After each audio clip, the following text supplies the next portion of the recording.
This is fascinating. Vaccinating, I'm thinking, sorry. Deputy Mayor's prepared to move this.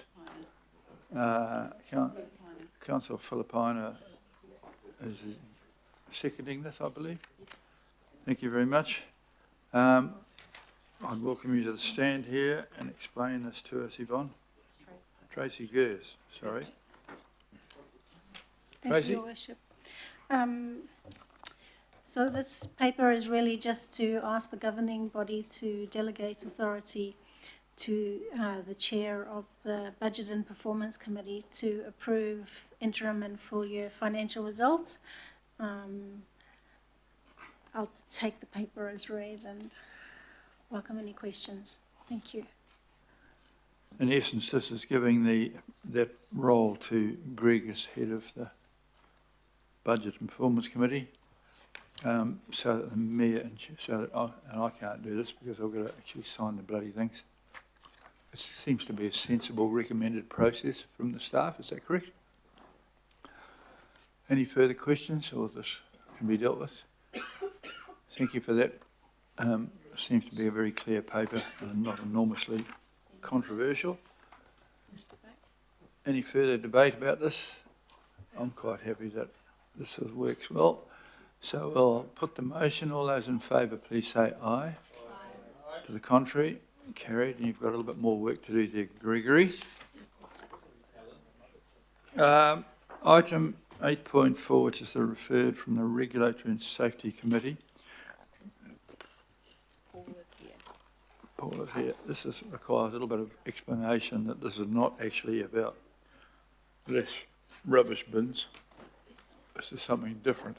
So if you're onto the rubbish bins thing, please hold your horses for the meeting, extraordinary meeting to take place after we finish this, if we finish this. I'm happy to move. I have some opening notes as well. It's a page long. I'd love to read it all. I'm happy to second it, and I'm happy to have you start off. Off you, Councillor Bartley, please. Okay. So this is required by legislation to periodically review our waste bylaw to ensure it is still needed and fit for purpose. The committee has completed the review of the bylaw and recommends that we adopt a proposal to improve our current rules for public consultation. And we also are appointing or recommending to the bylaw panel Councillor John Gillen as the chair and Councillor Matt Winiata and one Haukura IMSB member. The public consultation will take place 20 January to 22 February. And I will leave it there because we have amazing officers who are more than capable of answering questions. Thank you. Would you like to address us a little bit about this? Through the chair, I need to confirm that the bylaw doesn't touch on the frequency of collection, like the fortnightly collection debate that you'll be having separately to this. This bylaw is more around the technical mechanics, around what people can put in their bins and when to put out their bins for collection. Thank you. Do I have any people who wish to question this team? No, thank you. I think you can retire from this as having immensely, brilliantly fooled everybody. Thank you very much for this. Is there any debate about this? I think I'd like to thank Councillor Bartley for her inputs into this, by the way. Thank you. In which case, I'm going to put the motion. All those in favour, please say aye. Aye. The contrary, carried. Righto, we have a number of things referred from the Audit and Risk Committee. I have asked that in future Audit and Risk Committee referrals go to the Budget Committee because we're using up our governing body for actually just rubber stamping things like this. And so those of you who are fascinated by this, I suggest you pay attention at the future Budget Committee. Nevertheless, because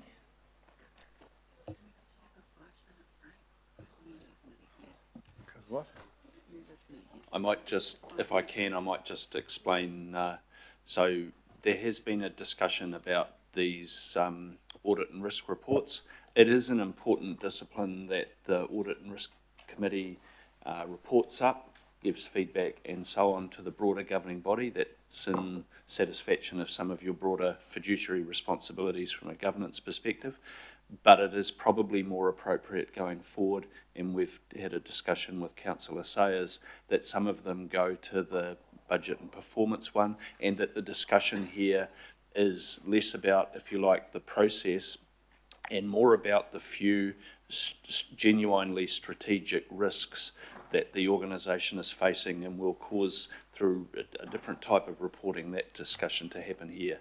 So that's the thinking at the moment, and we'll talk to you a little bit more in the new year about how that might operate. Fairly fresh, so perhaps we'll just leave that there for today and talk to you in the new year about a slightly different approach to some of these things. Yeah, but you can blame me for that. I felt that we are not using the major governing body for enough really important strategic stuff, and just rubber stamping is not what I think we should do. But I do want, when the Regulatory Safety Committee, or the Audit and Risk Committee, come up with something which is out of the ordinary, it should definitely come here. But we haven't had any fascinating frauds to discuss yet. So, are we doing it? Moved? Oh, Victoria. Well, yeah, I'll move it, but is anyone speaking to it? I'd also like to acknowledge my chairman is here, Paul, for the Audit and Risk Committee.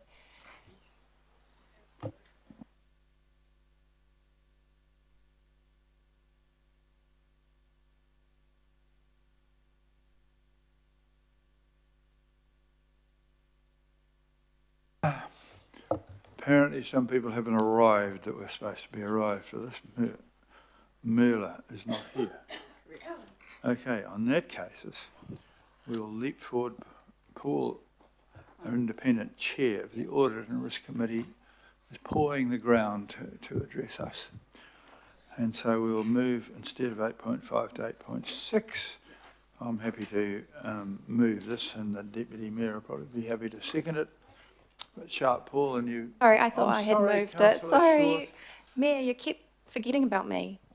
You will move this. Humble apology. I will remove my removal and put it in a removal truck and allow you to move this. And you can choose a seconder, whomever. I think Fletcher had wanted to Councillor second Fletcher this. has a Yeah. desperate interest in this one here. Okay, the annual report of the Performance Audit and Risk Committee. Paul? We had an Emma, but Emma's disappeared on us. Tēnā koutou, thank you for the opportunity to be here. This is our annual report. You'll see in paragraph 6 there's an extensive list of of items that we deal with at the Audit and Risk Committee. I acknowledge that a lot of these reports don't make the most stimulating reading and perhaps the most stimulating reporting to the governing body. However, many of them are what I would describe as table stakes for operation of the council. Things like fraud, integrity, cybersecurity, health and safety. They're just things we have to get right just to be here, basically. And I look forward to the opportunity of reporting to your committee if that's the way things end up. We also deal with things which are a little bit more sort of on the edge, or sort of emerging risks that, as we sometimes I talk about them. So this would include the transport reforms. We have had a discussion about Plan Change 120 and whether we can support with that. I'm always wanting to add value to the council and always wanting to improve. So we'll be talking about how we can communicate better and how we should engage. With that, I'll take the report as read. Are there any questions? Very well presented, thank you. Are there any questions? Clarity is one of your fine points. It appears there's no questions. Thank you very much for that. Don't take it as a great compliment.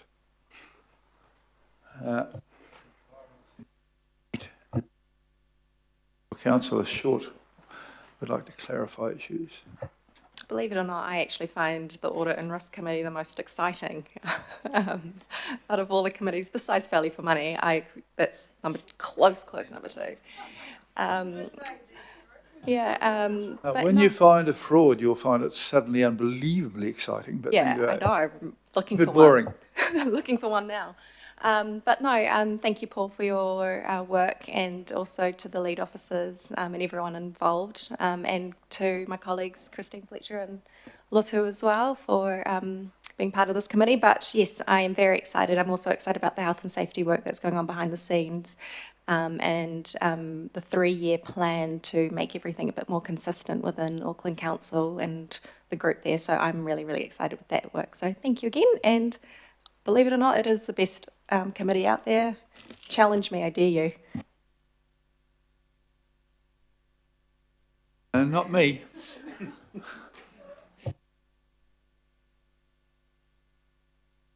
Anybody else wish to enlighten us more on the wonderful work here? Right, in that case, I'll put the motion. All those in favour, please say aye. To the contrary, carried. Thank you very much. And, Merla, come here and make us safe and feeling well. We've actually moved this, if I recall. Sorry, We've moved this one. we did. Who by? Oh, no, we didn't move it. You need to get them over and bring Righto, please present the health, safety and well-being update. Morena, everyone. For this update, I'll just give you a brief outline, otherwise I'll take the report as read. We've had some great success this year. We have again passed the ACC AEP audit, which gives the council assurance that we are working at a very high level, which is fantastic. We have gone live with a new contractor safety management framework on the 1st of December, which is also fantastic news for consistency across how we manage our contractors across council. And we also have finished off a very successful project Taihoa, which was a focus on looking at our violent and aggressive behaviour across council, especially concentrating on our frontline kaimahi. So that's an overview and the highlights of the report. Any questions?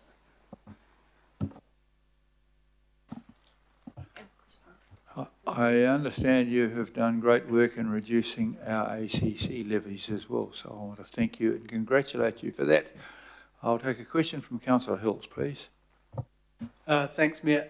Thank you for the report and the details. I've got 2 questions. The first one is on the violent and aggressive behaviour. It's stubbornly tracking like the same.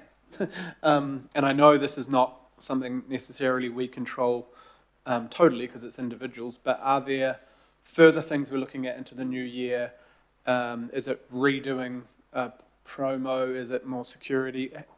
Is it working with our teams and contractors to know how to de-escalate or move away? I don't know what it is, but it's stuck at that kind of, it is, concerning for our teams, that monthly figure. Yeah, Project Taihoa, we concentrated on 4 key sites as pilot sites, and we looked at current controls and effectiveness of controls to reduce harm of violent and aggressive behaviour. And now we've come up with 20 quick wins, so things that we can identify within those 4 sites that we can activate very quickly, and then some longer term solutions in terms of controls as well, things more like safety and design, technology, things like that.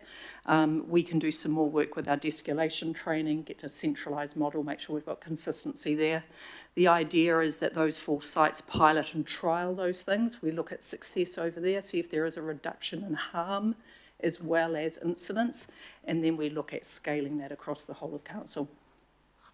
Thank you very much. On animal management, I know in the past that the incidents are very high, and they still are, but that was also having an effect on keeping staff. Has that still been an issue, or are the supports good enough not good enough, not expressing it correctly, but there was a big amount of turnover because of the incidents on our animal management team. Have we been able to keep people for longer?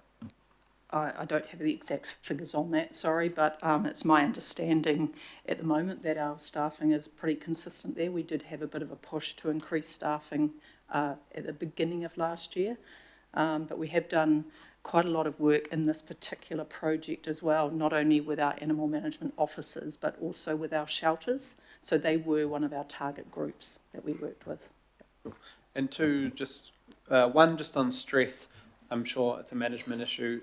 Maybe offline you could come back on how we're helping. That's showing up in the figures. And the last one, is there any training, and it might be something that's more appropriate from Phil Wilson and team or something around all elected members, but especially new ones, on treatment of staff, because it can pop up over a term, and the new part of the term, is it a good time to kind of put those expectations in place for behaviour against staff, which can be something that staff are scared to report, but also don't necessarily know how to handle in the moment, because elected members aren't a direct, their employers are the public, so it's not always a clear delineation.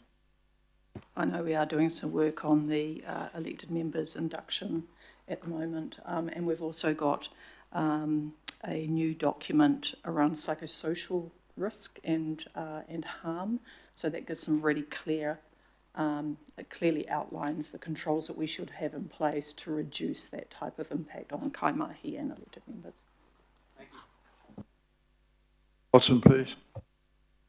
Yeah, my question goes to point 38, which I'm sure is more to do with the internal dynamics within staff and the organisation than anyone else. And I just wonder if you could just explain a couple of the phrases here and what they actually mean. So we've got, this is for just the quarter, isn't it? 3 months. Work-related stress drives most EAP use, so it's 82. Hauora engagement 482. That seems like quite a significant number.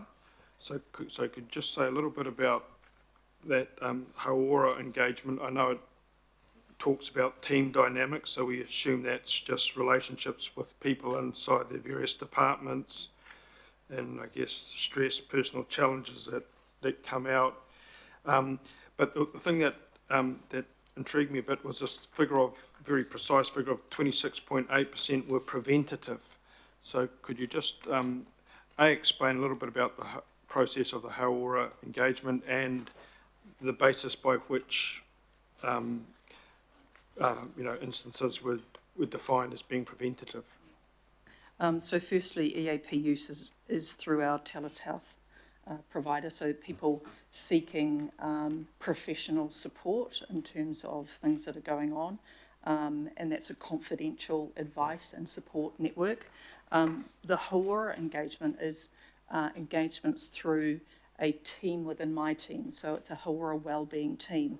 We have a team of 5 Hauora wellbeing specialists, and they do proactive work and responsive work with all of our kaimahi. So they'll go out and run workshops, for an example, with team members who are having some issues with how they're getting on, for an example, or relationships. We also, so that could be in response to someone asking for some support in that area, but we can also do that proactively. So we can go around and give people leaders especially support and advice around how to manage their teams. So when we're talking about 482, that seems like quite a large number. A lot of that is in group work, so that's individuals, but we might be capturing up to 20 in a proactive or reactive workshop. But that is my team, so yeah, from my team. So from 2 different areas, telehealth, which is a confidential service external to council, and then the Hauora engagements are from my team internally, giving support. And the explanation as to how you arrive at whether something's preventable or not? Oh, it's just around how people are reporting and requesting information, whether it's in response to an incident, which would not be preventative, or whether people have been, reaching out and saying, oh, can you help us with such and such? Nothing's happened at the moment, but we want some more support or advice or some capability build within our team. Councillor Ferry, please. Kia ora, thank you. My question follows on from Councillor Hills's questions. I guess we have a role in terms of our interaction with staff, but we also have a role as community leaders. And I wondered if there was any advice you had about how we can act responsibly as community leaders in the way that we encourage others to interact with staff as well. Is that something that is being looked at as part of that induction work? Thank you.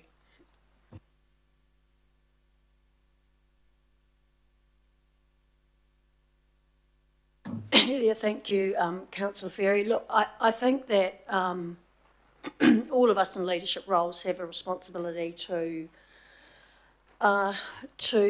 support communities, to support ways of talking about members of the community, talking about sections of the community in a way that is inclusive and respectful. And we've seen an extreme example in Australia recently, and so I think it's beholden on all of us to think about how we language things. So I won't say any more than that, but I think we all know it's up to all of us. Yeah.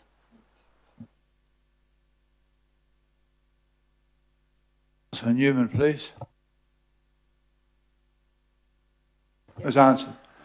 Okay, this is being moved by Councillor Short and seconded by Councillor Fully. No, any more questions? Thank you, ladies, for your presentation. Is there any debate upon this?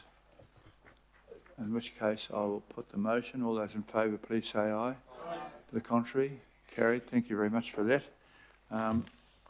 We still have audit and risk work coming with us. We have the risk management approach for the annual plan. Who's going to give us this? Ross?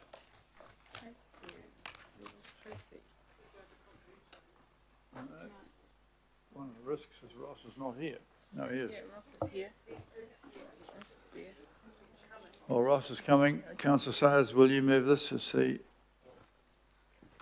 Councillor Sayers, happy to move this. Seconded by Councillor Short. Okay. I'll just be very brief. It's an item that went to the Audit and Risk Committee around the risks around the annual budget, the annual plan for next year. There's a number of financial risks that have been well covered at the Budget Committee and through other briefings. There was no process risk, so it's really everything as expected. Annual plan was, the decisions for consultation were agreed yesterday. There's no significant issues to report.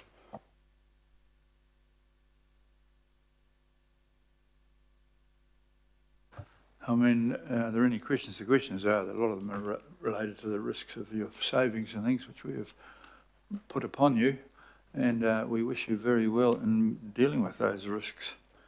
There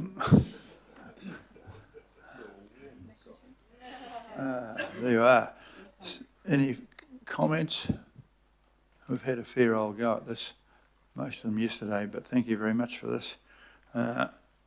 Been moved and seconded. All those in favour, please say aye. Aye. To the contrary, carried. And the Enterprise Risk Update Report in December 2025.